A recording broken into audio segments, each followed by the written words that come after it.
here with several very important bills that the legislature worked on that will really improve the quality of life here in Colorado. The first bill is to increase the public protections against toxic air emissions. It's incredibly important. There's a few sites that really can spew things into the air that are very damaging for our lungs, for people who are asthmatic. It contributes to respiratory conditions. I want to thank Representatives Benavides, Representative Valdez, Senator Gonzalez, and Senator Moreno for their really amazing work on HB 2012-65 to increase public protection on air toxins. I think we have a number of the sponsors on the phone. Representative Benavides, would you like to speak about your bill? Thank you, Governor. This bill is a real important bill to all of our districts. My district, which includes most of Commerce City, we have a facility that has toxic air emissions beyond their permitted level. So it is so important that the people that live in that area know when something has occurred. And that's what this bill does. Right now, we don't, as a state or a country, really have a good handle on the health impacts of these toxic chemicals. So this is a first step to make people more aware of what's going on. So we were thrilled with the stakeholders that worked with us, and it's not everything we wanted, and we're going to continue to push for that. But we thank you for signing this bill. It's going to be so important to the people that live in those impacted areas. Representative Valdez. Thank you, Mr. Governor. Good to see you again, and good to see everybody here today. This is the culmination of a lot of hard work, multiple years of working on how we are going to address air pollution, both in my district but statewide. Like Representative Benavides said, this has been, a bill that we had to significantly change given the COVID-19 situation. It's something that we will continue to work on because I know, like my co-sponsors, that I believe that every person has the right to breathe clean air and has the right to understand what is in the air that they are breathing. So this is a great first step. I look forward to continuing to work on the issue, and I thank you very much, Governor, for signing the bill today. And do we have Senator Moreno or Senator Julie Gonzalez with us? If not, I want to thank them. Do we have Lizeth Chacon from the people? Oh, Senator Moreno's with us. Senator Moreno, go ahead. Yeah, thanks, Gov, and thanks for signing the bill. This is the culmination of a lot of work, especially with the communities of Commerce City, Elyria, Swansea, and Globeville, who have suffered the effects of facilities who regularly emit more substances and emissions than they're allowed to under regulations by the state. And so it will just provide more information to those folks when these limits are exceeded, and to make sure that they have the most up-to-date information when those incidents occur. So it's a crucial bill for both air quality and public health, and I appreciate your support, Governor. And do we have Lizeth Chacon with us? Yeah, hi, thank you. My name is Lisa Chacon. I'm the Executive Director of Colorado People's Alliance. HB 1265 moves us in the right direction to ensure our community has the information that they need in order to keep their families safe. It also pushes for more accountability and transparency from corporate polluters, and it's a first step in our efforts to ensure that everyone has access to clean air. On behalf of the different groups that worked on this bill, we want to thank our sponsors, Representative Benavides, Representative Valdez, Senadora Gonzalez, and Senator Moreno for doing this work. And we also want to thank you, Governor Polis, for signing the bill and working with us. And we're really looking forward to continuing to work with you all on this issue. Gracias. Thank you, Lizeth. And we know this is just the beginning, and there's a lot more work to be done to help make sure that Coloradans are safe no matter where they live. And it's an important part of environmental justice because we know that a lot of the pollutants have a disproportionate impact on low-income communities and communities of color. And this bill will be a step in the direction of helping to remedy that, including the Spanish language outreach that this bill requires. Without further ado, let's make it the law of Colorado.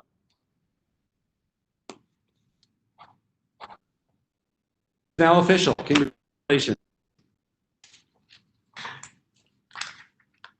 The next bill is HB 201143, environmental justice and environmental fines. It's my pleasure to join Representative Jackson, Representative Gonzalez-Gutierrez, and Senator Winter to sign this bill to help make sure that we have more of a deterrent to deter polluting crimes. It doesn't work if financial incentives to pollute are the air we breathe and the water we drink outweigh the penalties. And protecting our air and water quality is absolutely essential in protecting our Colorado way of life. And I want to thank their sponsors for their important work. And we'll turn it over to Representative Dominique Jackson.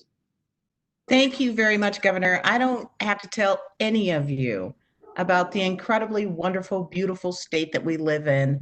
I mean, I went fishing last week. We've got hunting, we've got biking, in the wintertime, great skiing.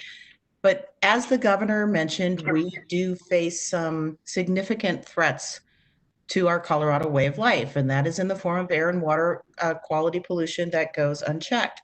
So clearly there is far more than just a threat to our great outdoors and our lifestyle. The threat is really people's lives. So what this bill does, it does a few things. It aligns state and criminal penalties for both air and water pollution to federal laws, sort of creating like a 1-2 punch to deterrence to deter industrial polluters. And it also provides for equity in enforcement and allows our state to do a better job to protect its most precious natural resources. And of course, I'm sure it doesn't come as any surprise to any of you because there's plenty of data out there to prove it. Low-income communities and communities of color have worse health outcomes from living in toxic communities. And of course, it probably doesn't come to any surprise to you as it relates to this pandemic. Black and brown individuals are far more likely to have more severe consequences from COVID-19 and are more likely to die from this virus. So this is an absolutely big deal. So I am incredibly proud that we're doing this work. I want to thank my colleagues, Representatives Senator Gonzalez-Gutierrez, Senator Faith Winter, along with all kinds of different state agencies who dug in, like CDPHE and the Attorney General's office. And of course, I really want to thank all of you. We don't do this work without you. And it was all of you who stepped up and demanded protections for all of our communities. And so while there are lots of different groups involved, I do want to just do a couple of quick shout outs for taking the lead. And that would be Conservation Colorado and of course the Colorado People's Alliance. And so thank you all. And of course, thank you so much, Governor Polis, for being such an incredibly strong partner in protecting all of us. I appreciate it. Thank you. And Representative Gonzalez-Gutierrez? Thank you, Governor. I'll be very quick with my remarks. I think Representative Jackson did a great job summarizing everything, and I want to thank her and Senator Winter for being on this bill. It's been amazing, and I would be remiss if I didn't do what I have to do for my, not only one of my many of them, that is recognizing and acknowledgement to the land that we stand up for. Is that the stolen land, the Cherokee, Arapaho, Ute, Indigenous people? I'm getting some feedback. I hope it's not terrible on your end. Just want to, with that, talk about how our Indigenous people are the original stewards of our land, air, and water. And that's why I look at these types of policies so incredibly important. And the fact that we, are so far along, but we're trying to hold polluters accountable. And so I, again, am truly honored to be a part of this and want to thank my co-sponsors again and all of the organizations, the activists, everybody that has been a part of this. And thank you, Governor, for signing this bill today. And is Senator Winter with us? Senator Winter? Hi, everyone. I'm very excited to be here, and thank you, Governor, for signing this bill, and thank you to Representative Jackson and Representative Gonzalez-Gutierrez for getting this across the finish line. This is an incredibly important bill, and given the time constraints we know we had to take out some pieces of this bill, including and ombudsman about how we handle environmental justice money and how we give that back to the community. And I know the three of us are committed to bringing that in the future and making sure that we continue to work with the community and make sure that those that are most impacted by pollution benefit from the process of fines. And this just makes sense. Our fines were so low in the state of Colorado that companies could write it into their business plan to break the law.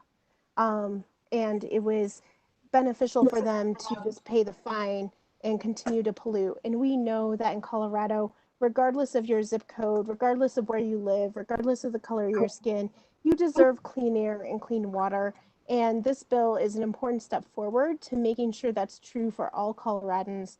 It's a step forward to making sure that we're cherishing both our land, air, and water. And thank you for signing the bill. And thanks for the team that brought this forward. And we will continue to do the work next year when hopefully we have more time to get the rest of the job done. Okay, let's make it the law.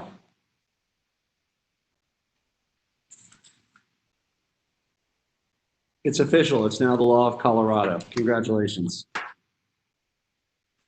Next bill is the cost of living adjustment for Colorado Works program. I want to thank Senator Fields, Senator Moreno, Representative Coleman, and Representative Duran for their amazing work on this bill, providing additional relief to Colorado families in TANF. Also, they're already struggling to make ends meet, and many they've been the hardest hit by the COVID epidemic. And as a result of this bill, these families now get a one-time cash payment of $500, which helps them meet basic needs: food, diapers, baby formula, getting to work. We need to adapt our existing programs to make sure that we're protecting those that are most at risk. And as we continue to focus on getting through the economic recovery and the health, we need to make sure that we help those who are struggling the most get through this along with us. So I want to thank the sponsors, and we'll turn it over to Representative Coleman. Thank you, Governor. Appreciate you. I think I was going to turn my time over to Sarah Barnes because I want to make sure we respect your time. But I will say you said it all. Thank you so much. The folks that are in need of this were already hurting before COVID-19. And because of COVID-19, they're hurting even worse. And it's our responsibility to do our part to help those folks out. So thank you so much. Really appreciate you. Thank you, Representative.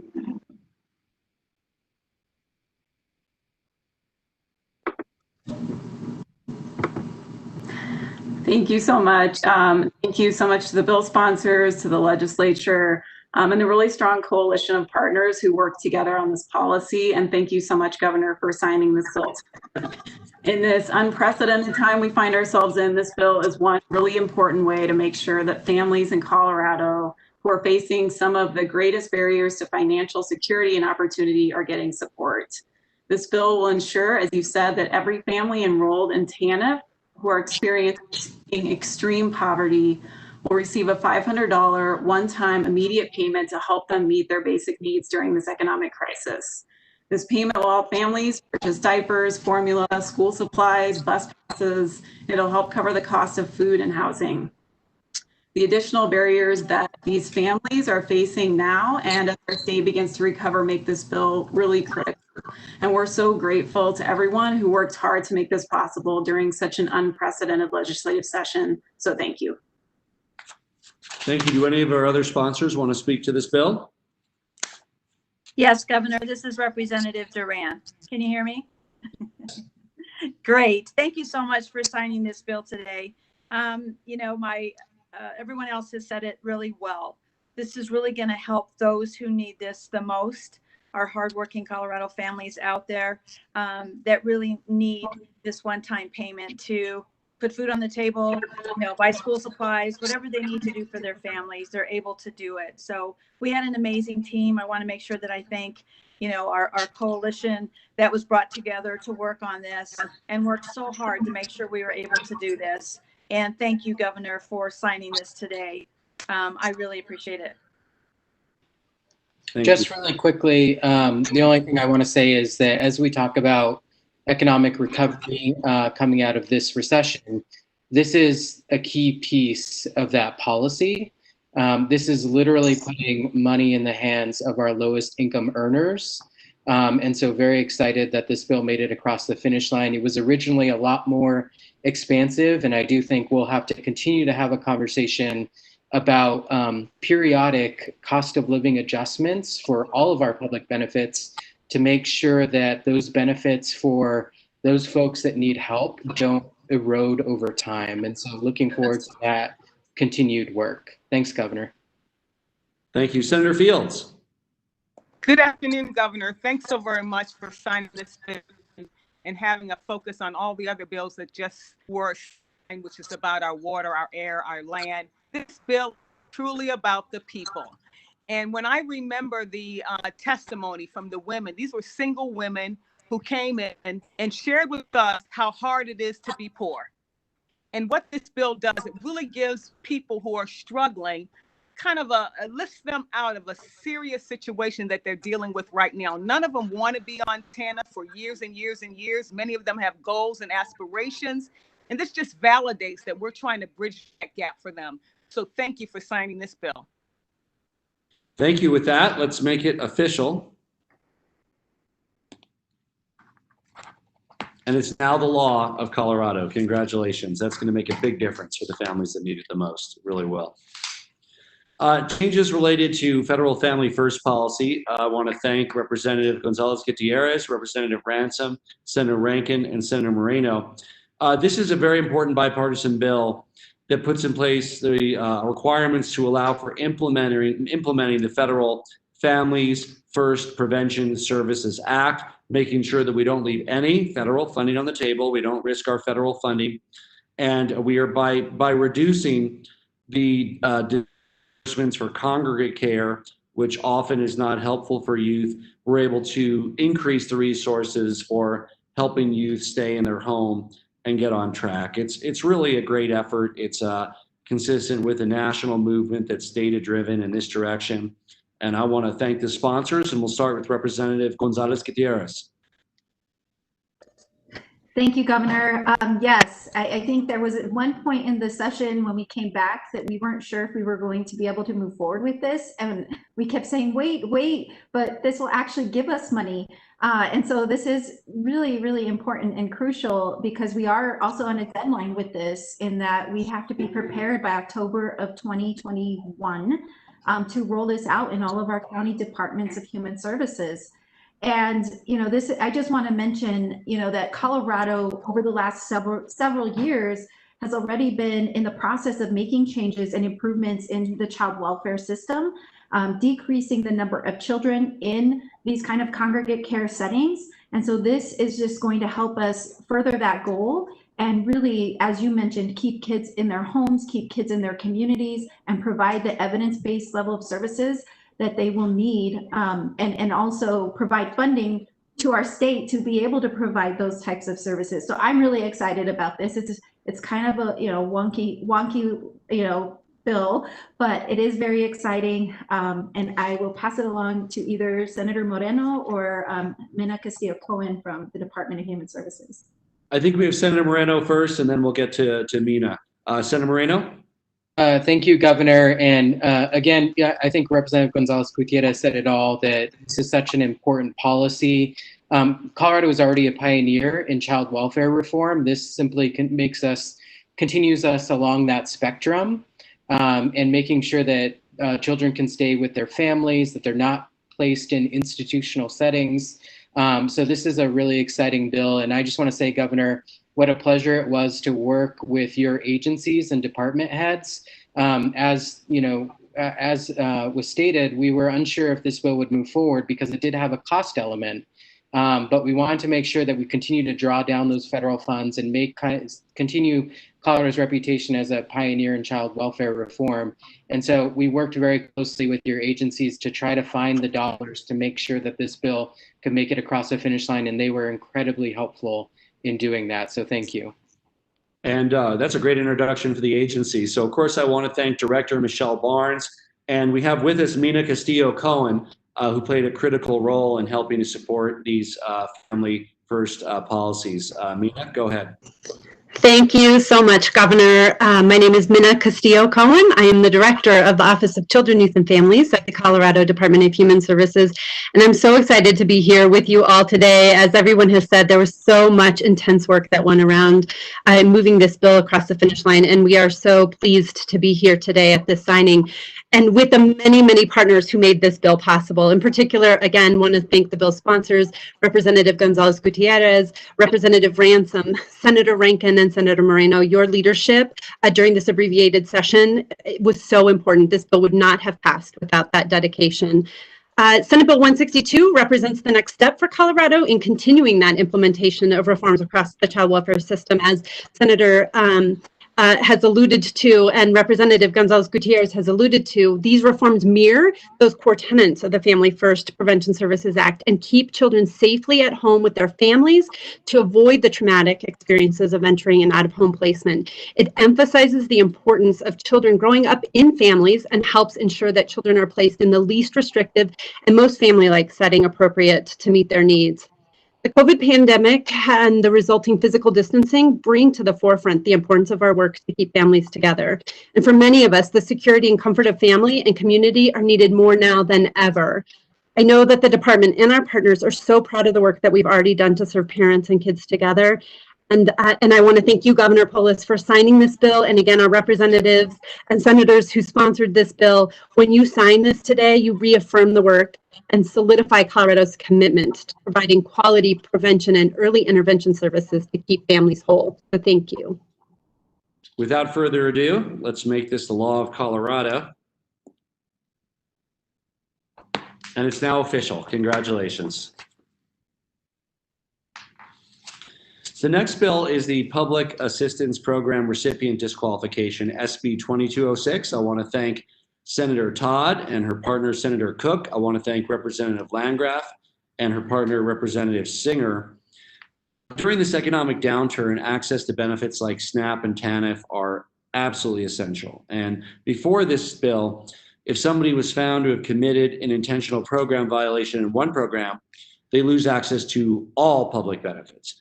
What this does is, just because somebody filled out the paperwork wrong or did something wrong in one program, they won't lose eligibility in unrelated programs that they were successfully in compliance with. So I want to thank the sponsors, and we'll turn it over to Representative Lois Landgraf from El Paso County.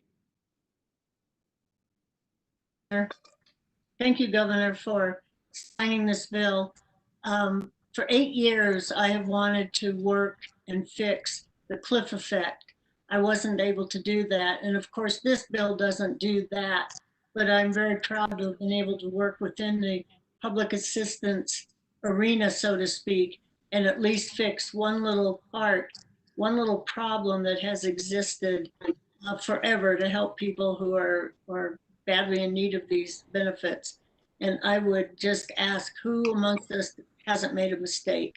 We all do. And to punish somebody, across the board for making a mistake, taking all their benefits away, is just not appropriate. So I'm very proud to be on this bill, very proud to be on it with my good friend, Representative Singer. And with that, we'll go to Representative Singer. Oh, you're muted. There we go. All right. Well, first of all, I want to thank my co-prime sponsor, Representative Landgraf. There are some issues that we can work out together as Democrats and Republicans, and this is definitely one of those issues. No one deserves to lose a roof over their head or food on their table without due process, at the very least. And this bill guarantees that we have due process at a critical time. So from my family to every family in Colorado, I'm so proud to be able to see a bill like this with both Democrats and Republicans working together, especially in the era of COVID, when having a roof over your head is part of healthcare, and having food on your table right now means the world to some folks. So I look forward to the bill signing. I want to thank the governor and the department and everyone else who put in their time. But I especially want to thank my former intern, Adeline Hodge, who started out as a social work student and now works for the CCLP, to be able to make sure these kinds of bills are able to get to the governor's desk and our most needy families get the services they need when they need it. Thank you, Representative. Thank you, Governor. And I think both of the have basically covered everything that that I was going to say as well. But I want to just say how important it is to make sure that we have a period of grace and that we do make an allowance for people who make mistakes to not be written off and not to lose their benefits.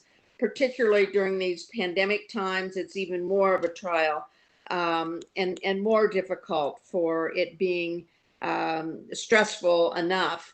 I also want to really do great commendation to both Representative Landgraf and Representative Singer, who will be leaving the House this year and have been absolutely magnificent leaders for the advocacy of human rights and social work and social justice. And it's been an honor to get to serve with both of them.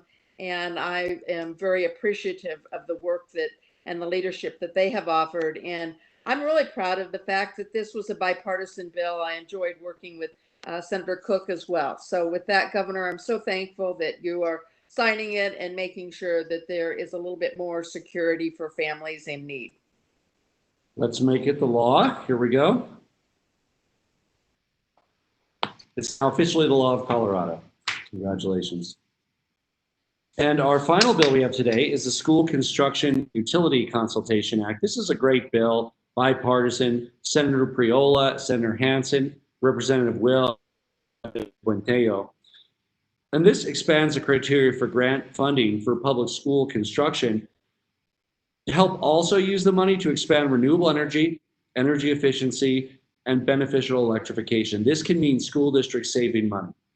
When they build with more energy efficiency, just like in our home, just like in your business, their utility bills are lower. This bill enhances the opportunity for school districts to benefit and positions them to be in the forefront of benefiting from the transition to clean energy, which of course means cleaner air, good green jobs, and saving money on their utility bills. And I want to thank the sponsors, and we will now make this the law of Colorado.